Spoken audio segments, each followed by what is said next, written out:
आज से 10-15 साल पहले तक हम लोगों को जब बिजली का बिल जमा करना होता था तो हम किसी अपने एम्प्लॉय को भेजते थे कि भाई तुम चेक से जाके पेमेंट करके आओ। ये स्थिति थी 10 से 15 साल पहले तक। हम लोग एक क्लिक पे बिजली का बिल जमा कर देते हैं, एक क्लिक पे हम अपनी गैस के बिल को भी जमा करते हैं। ये क्रांति कैसे आई? ये क्रांति डिजिटल इंडिया से आई, यूपीआई से आई, जो माननीय प्रधानमंत्री जी ने जिसको लागू किया। जब प्रधानमंत्री जी डिजिटल इंडिया की बात करें तो सब लोगों ने बहुत हंसी उड़ाई थी कि पहले गांव का विकास करें, पहले कुछ और करें, डिजिटल क्रांति कैसे आएगी, लोग फ़ोन का इस्तेमाल कैसे करेंगे। लेकिन यूपीआई आने के बाद आज अपने देश में ही नहीं विदेशी लोग भी मानते हैं कि इतनी बड़ी डिजिटल व्यवस्था उनके यहाँ भी संभव नहीं थी, और यही यूपीआई की व्यवस्था सभी देश के लिए एक रोल मॉडल बनकर उभरी है। ये केस स्टडी है। आज आप किसी भी फल वाले के पास जाइए, वो भी एक QR कोड लगा के बैठता है और हम उसको यूँ स्कैन करते हैं और 5 रुपए, 10 रुपए, 15 रुपए देते हैं। तो जो छोटे छोटे रोजगार करने वाले थे, जो छोटे छोटे लोग थे,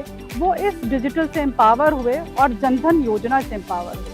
जब जनधन योजना भी हो रही थी तो सबने ये कहा कि इतने सारे बैंक खुलेंगे, अकाउंट खुलेंगे तो क्या होगा, इससे क्या फायदा होगा। फायदा हुआ, जो महिलाएं अपने पतियों पर या अपने भाई पर या अपने पिता पर पैसे के लिए आश्रित रहती थी, खुद भी कमाती थी पर उनका पैसा उनके मेल काउंटर पार्ट्स रखते थे। लेकिन जनधन योजना आने से क्या हुआ कि जो वो पैसा कमाती थी वो उन्होंने बैंक में रखना शुरू किया, उनकी अपनी पूंजी हुई और वो अपनी मर्जी से उस पूंजी को खर्च कर ले।